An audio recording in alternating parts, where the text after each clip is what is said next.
35 సంవత్సరాల క్రితం మా అమ్మగారు వాళ్ళకి పెళ్లి అయినప్పుడు ఆ పెళ్లి పసుపు బట్టలతో వెళ్లి అన్నవరం సత్యనారాయణ స్వామి వారి వ్రతం చేయించుకున్నారు. మళ్ళీ 35 సంవత్సరాల తర్వాత ఈ పెళ్లి రోజు నాడు మా అమ్మగారు వాళ్ళకి ఇదే ఫోటోని మళ్ళీ రీక్రియేట్ చేశాను. అందులోను ట్విస్ట్ ఏంటంటే మా అమ్మగారు కట్టుకున్నది సేమ్ అదే తన పెళ్లినాటి పట్టు చీర.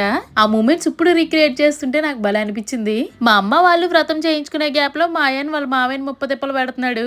కొత్తగా పెళ్లైన జంటకి సత్యనారాయణ స్వామి వారి వ్రతం చేయించే సాంప్రదాయం మీలో ఎంతమందికి ఉంది కమెంట్ చేసేయండి. మేము ఇక్కడ 300 రూపీస్ టికెట్ తీసుకున్నాం. పూజ అయిన తర్వాత వ్రత కథ చెప్పడం స్టార్ట్ చేశారు. ఈ లోపు మా ఆయనకి ఇక్కడ క్యూట్ ఫ్రెండ్ కూడా దొరికేసింది. వ్రతం చేయించుకునే దంపతులకి ఆ టికెట్ తీసుకుని అన్నవరం సత్యనారాయణ స్వామి వారి ప్రసాదం ఒక పొట్లం ఇస్తారు. అలా పూజ అయిపోయిన తర్వాత స్వామివారి అన్న ప్రసాదాన్ని కూడా స్వీకరించాం.